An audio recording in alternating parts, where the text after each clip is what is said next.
علیکم ورحمۃ اللہ وبرکاتہ۔ میں Muhammad Qasim Ali Baig, Urdu lecturer, government degree college women Nalgonda. آج کے اس ویڈیو لیسن ڈگری سال دوم سیم 3 کے لیے حصہ نثر سے انشائیہ، اس کی تعریف اور اس کا فنی جائزہ کے بارے میں ہم پڑھیں گے کہ انشائیہ کیا ہے، اس کی تعریف کیا ہے۔ انشائیہ کی تعریف یہ ہے کہ عربی لفظ انشاء کے معنی عبارت لکھنا، طرز تحریر یا کوئی بات پیدا کرنے کے ہوتے ہیں۔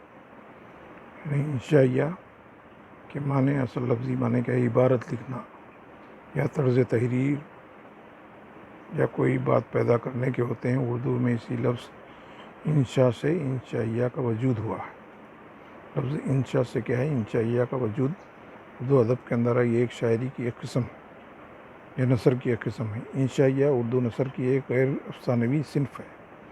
یہ انشائیہ اردو نثر کی ایک غیر افسانوی، اردو نثر کے اندر افسانہ ایک صنف ہے، ایک قسم ہے۔ اسی طریقے سے انشائیہ بھی اردو نثر کی ایک غیر افسانوی صنف ہے۔ ایسے تمام مضامین جن میں خیالی یا انہونی باتوں، عمل اور تجربات کی باتیں بیان کی جائیں، انہی مضمون کے بجائے انشائیہ کہا جاتا ہے۔ انشائیہ کے اندر خیالی یا انہونی باتوں پر عمل اور تجربات کی باتیں بیان کی جائیں،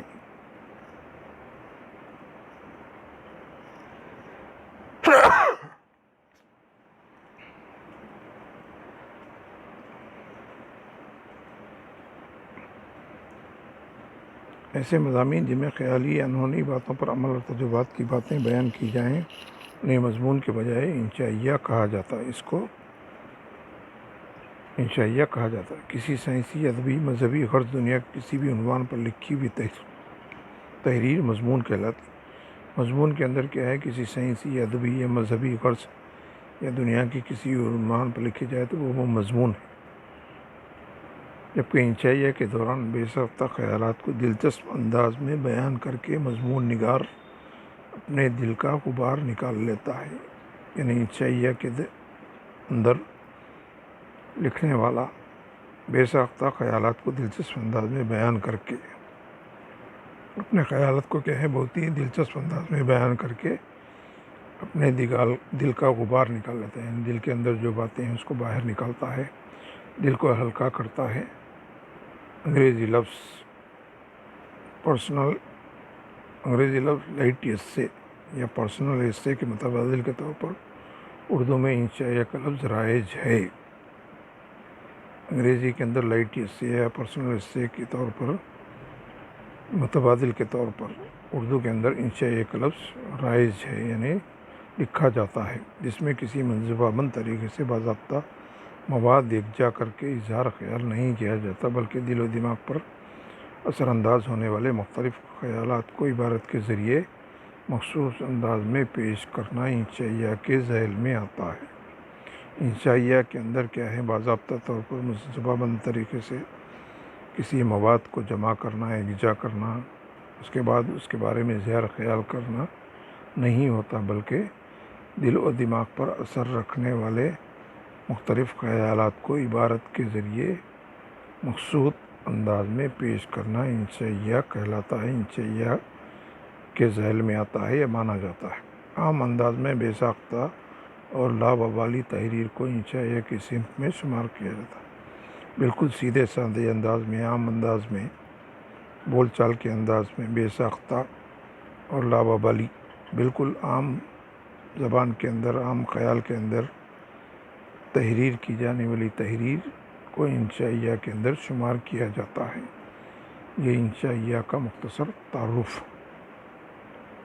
اس کے بعد اس کا فنی جائزہ، اس کے اندر کیا کیا چیزیں ہونے ضروری ہے، کیا کیا چیزیں پائی جانے پر اس کو انشائیہ مانا جاتا ہے اردو ادب کے اندر۔ فنی جائزے کے اندر جو باتیں بتائی گئی ہیں اس کے لیے ضروری ہے، انشائیہ لکھنے کے لیے یہ باتیں ضروری ہیں۔ ذہن کی آزاد ترنگ کو انشائیہ کہا جاتا ہے۔ عصری ادب میں ایک صنف کی حیثیت سے انشائیہ کی مختلف تعریفیں کی گئیں۔ اردو کے ناقدین کسی ایک رائے پر متفق نہیں۔ نیاز فتح پوری نے اسے کے لیے طیفیہ کا لفظ وضع کیا اور پروفیسر سیدہ جعفر کے نزدیک مضمون ہی ایسے ہے، جبکہ ڈاکٹر ظہیر الدین مدنی نے اردو میں ایسے کا متبادل نہ ہونے کی وجہ سے انگریزی لفظ کے استعمال پر زور دیا۔ نیاز فتح پوری کے نزدیک مؤثر اور تاثرات کی باہمی ربط کے خیالات کو روح کے ساتھ پیش کرنا انشائیہ ہے۔ کسی خاص موضوع پر لکھنے والے خیالات اور جذبات کے رد عمل کا پرتو ایسے کہلاتا ہے۔ یعنی اس کے فنی جائزے کے اندر مختلف لوگ مختلف خیالات کا اظہار کریں کہ انشائیہ کس کو کہتے ہیں۔ ذہن کی آزاد ترنگ کو انشائیہ باز کہتے ہیں کہ ذہن کی آزاد ترنگ، ذہن کے اندر آنے والے جو بھی خیالات ہوں اس کو اپنے قلم کے ذریعے لکھنا، یہ انشائیہ کہا جاتا ہے۔ عصری ادب کے اندر ایک صنف کی حیثیت سے انشائیہ کی مختلف تعریفیں کی گئی۔ انشائیہ چونکہ نثر کی ایک قسم ہے، اس کی مختلف تاریخیں الگ الگ لوگوں نے الگ الگ انداز میں کی ہیں۔ اردو کے ناقدین اردو کی بہت سے لکھنے والوں نے ایک رائے پر متفق نہیں ہیں، سب کی الگ الگ رائے ہیں۔ نیاز فتح پوری جو اردو کے بہت بڑے ادیب مانے جاتے ہیں، انہوں نے ایسے کے لیے طیفہ کا لفظ وضع کیا۔ ایسے جو انگلش میں انگریزی زبان کے اندر ایسے یعنی مضمون، مختصر مضمون کو ایسے کہا جاتا ہے۔ اردو کے اندر اس کو طیفیہ کا لفظ وضع کیا ہے، طیفیہ کا لفظ لکھا ہے۔ اور پروفیسر سیدہ جعفر، یہ بھی اردو کے بہت بڑے پروفیسر ہیں اور تنقید نگار بھی۔ پروفیسر سیدہ جعفر کے نزدیک مضمون ہی ایسے ہے، جبکہ ایسے کیا ہے، مضمون کو یہ کہتے ہیں، مضمون کو ہی ایسے کہتے ہیں۔ جبکہ ڈاکٹر ظہیر الدین مدنی نے اردو میں ایسے کے متبادل نہ ہونے کی وجہ سے انگریزی لفظ کے استعمال پر زور دیا۔ ظہیر الدین مدنی یہ بھی اردو کے ادیب ہیں، انہوں نے اردو میں ایسے کا متبادل لفظ، اس کا صحیح لفظ نہ ملنے پر وہ انگریزی زبان کا لفظ ایسے ہی استعمال کرنے پر زور دیتے۔ نیاز فتح پوری کے نزدیک مؤثر اور تاثرات کی باہمی ربط کو خیالات کی روح کے ساتھ پیش کرنا انشائیہ ہے۔ نیاز فتح پوری یہ ایک ادیب ہیں، ان کے نزدیک مؤثر اور تاثر رکھنے والے خیالات جو ربط کے ساتھ بیان کیے جائیں، پیش کیے جائیں، شاعری کے اندر پیش کیے جائیں، وہ انشائیہ کہا جاتا ہے۔ یہ نیاز فتح پوری کا ماننا ہے۔ کسی خاص موضوع پر لکھنے والے کے خیالات اور جذبات کے رد عمل کا پرتو ایسے کہلاتا ہے۔ کسی خاص موضوع پر اپنے خیالات اور جذبات کا رد عمل ظاہر کرنا ایسے یا انشائیہ کہا جاتا ہے۔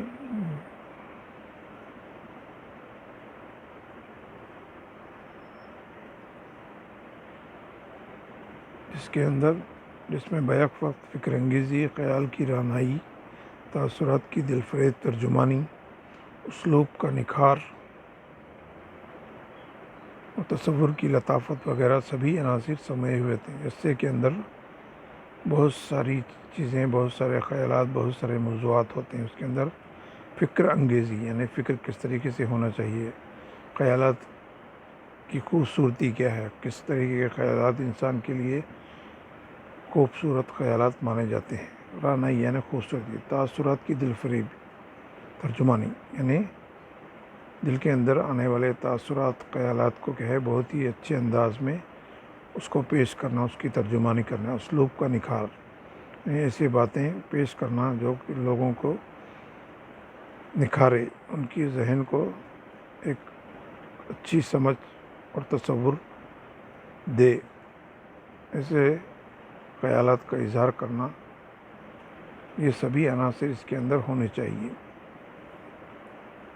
خیالات کی رعنائی، خوبصورتی بھی ہے نا، اثر کی دل فریبی ہے، تاثر رکھنے والے، اثر رکھنے والے دل فریب باتیں اس کے اندر ہونی چاہیے انشائیہ کے اندر، اور اچھے انداز میں اس کو پیش کرنا چاہیے۔ اس کے ساتھ ساتھ تصورات بھی بہت اچھے ہونے چاہیے، خیالات بھی اچھے ہونے چاہیے، تبھی یہ ساری باتیں اچھے انداز میں پیش کرنے پر اس کو ایک کامیاب انشاء مانا جاتا ہے۔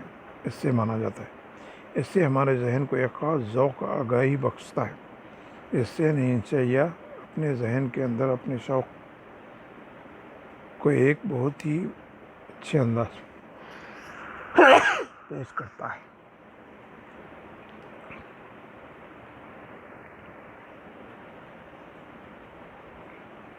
اور ہمارے جذبات میں انبساط پرور تازگی اور تابناکی پیدا کرتا ہے۔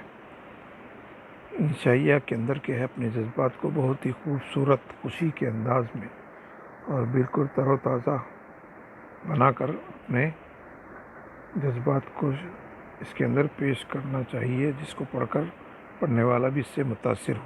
پروفیسر سیدہ جعفر کے مطابق انشائیہ کی صنف میں بڑی لچک اور اس کے موضوعات میں ہمہ گیری ہے، اور اس صنف ادب کے ذریعے بہت سے کام لیے گئے ہیں۔ پروفیسر سیدہ جعفر کے مطابق وہ کہتے ہیں کہ انشائیہ کے اندر اس صنف کے اندر بہت بڑی لچک ہے، اس کے موضوعات بہت وسیع ہیں، پھیلے ہوئے ہیں۔ اس کے ذریعے اردو ادب کے اندر بہت سے کام لیے گئے ہیں۔ انشائیہ کے ذریعے سماجی اور ذہنی بیداری، اصلاحی و افادی مقاصد کی اشاعت اور انسانی جذبات کی حسین اور رنگین مرقع نگاری کی گئی ہے۔ پروفیسر سیدہ جعفر کے نزدیک انشائیہ کے ذریعے سماجی اور ذہنی بیداری کہ سماج کے اندر کس طریقے سے انسان کو اپنے ذہن کو بنانا چاہیے، ذہن کے اندر بیداری پیدا کرنا چاہیے، اور سماج کی اصلاح کس طریقے سے ہونی چاہیے، اور کیا لوگ انسان کے فائدے کے لیے کیا کیا چیزیں ضرور، انسانی زندگی کا مقصد کیا ہے، اور انسانی جذبات کو کس طریقے سے پیش کرنا چاہیے، اور اس کے اندر رنگینی پیدا کرنا چاہیے۔ یہ ساری باتیں کا خیال رکھنے، سارے موضوعات انشائیہ کے اندر ہونے چاہیے۔ انشائیہ کے توسط سے مزاح اور ظرافت کی پھول جھڑیاں ہی نہیں چھوڑی جاتی بلکہ طنز کے تیر بھی برسا جاتا ہے۔ انشائیہ کے اندر کیا ہے، مزاحیہ انداز میں اور لوگوں کے سدھار کے لیے جو باتیں کی جاتی ہیں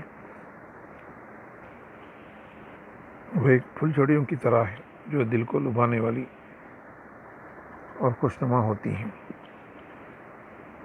اس کے ساتھ ساتھ اس کے اندر انشائیہ کے اندر طنز کے تیر، خرابیوں کو بھی بہت ہی بہتر انداز میں خرابیوں کی نشاندہی، خامیوں کی نشاندہی بھی کی جاتی ہے، اور طنز کے تیر بھی برسائے جاتے ہیں۔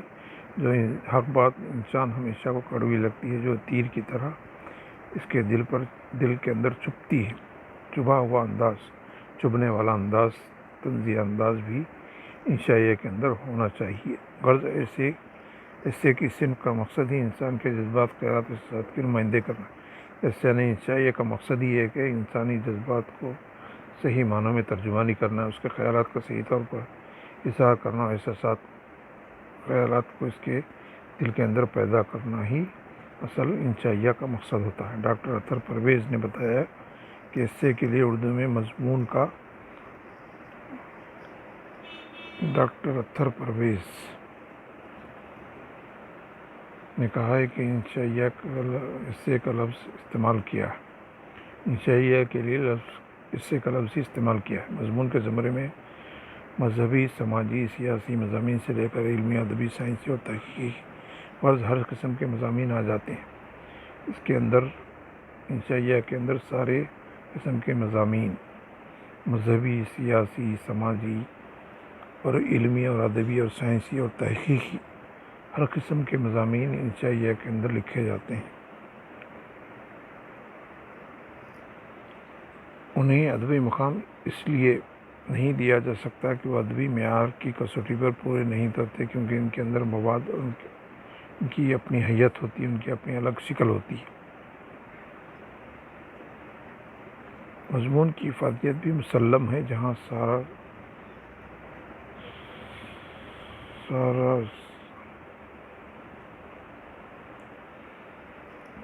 ساز اور بات کو نمایاں کرنے کا انداز فروغ دیا جاتا ہے، جبکہ انشائیہ میں علم و حکمت کی باتیں ہوتی ہیں، جس میں غور و فکر کا دامن ایک لمحے کے بھی نہیں چھوڑتا۔ انشائیہ کے اندر انسان کے اندر ایسی باتیں پیدا کی جاتی ہیں جو انسان کے لیے ضروری ہیں، علم و حکمت کی باتیں ہوتی ہیں، اس میں غور و فکر ضروری ہوتی ہے، تب کہیں جا کر وہ غور کر کے ہی ان موضوعات کے سمجھ سکتا ہے، اس کے لیے سمجھ کر اپنی زندگی کے اندر یہ باتیں علم و حکمت کی باتیں اپنا سکتا ہے۔ اور سنجیدگی کے ساتھ ساتھ مسائل کا بیان اور الجھنوں کو سلجھانے کے ساتھ ذاتی تجربات و احساسات جس مضمون میں شامل ہوں گے انہیں انشائیہ یا اسے کہا جاتا ہے۔ انشائیہ کے اندر سنجیدگی کے ساتھ مسائل کا بیان اور الجھنوں کو سلجھانا، ایسے پیچیدہ مسائل کو سلجھانے، اس کو سمجھنے اور اس کو مسائل کو حل کرنے کے تجربات کے ذریعے اس میں بتلایا جاتا ہے کہ مسائل کیا ہیں، اس کو کس طریقے سے حل کیا جانا چاہیے، انسان کے ساتھ کیا کیا الجھنیں لگی ہوئی ہیں، تجربات اور احساسات کے ذریعے اس کو کس طریقے سے دور کیا جانا چاہیے، یہ ساری چیزیں ہوں تو وہی اس کو انشائیہ کہا جاتا ہے۔ مولانا ابوالکلام آزاد کے خطوط مبارک خاطر میں اس انداز کی کار فرمائی موجود ہے، اسی لیے ان کے خطوط کو انشائیہ میں شمار کیا جاتا ہے۔ مولانا ابوالکلام آزاد جو ایک سیاسی لیڈر، سیاسی رہنما، جد و جہد آزادی کے ایک ہیرو مانے جاتے ہیں، اور اسی کے ساتھ ساتھ پہلے ہندوستان کے وزیر تعلیم، آزاد ہندوستان کے پہلے وزیر تعلیم رہ چکے۔ ان کے خطوط کا مجموعہ ہے غبار خاطر۔ اس کے اندر وہ انسان کی زندگی کے اندر ایسے تجربات کو بیان کیے ہیں اور لوگوں کے اندر ایک نئی ترقی کی، آگے بڑھنے کی باتیں، سارے احساسات ان کے اندر موجود ہیں، اسی لیے ان کے خطوط کو انشائیہ کے اندر شمار کیا جاتا ہے۔ فکر اور غور و خوض کرنے والی باتیں ان کے خطوط کے مجموعے کے اندر، غبار خاطر کے اندر، اسی لیے ان کے خطوط کے مجموعے کو انشائیہ کے اندر شمار کیا جاتا ہے۔ یہ انشائیہ کی تعریف اور اس کا فنی جائزہ کہ کیا کیا چیزیں انشائیہ کے اندر، کون کون سے موضوعات ہوتے ہیں، کن کن باتوں پر، کن کن موضوعات پر اس کے اندر لکھا جاتا ہے۔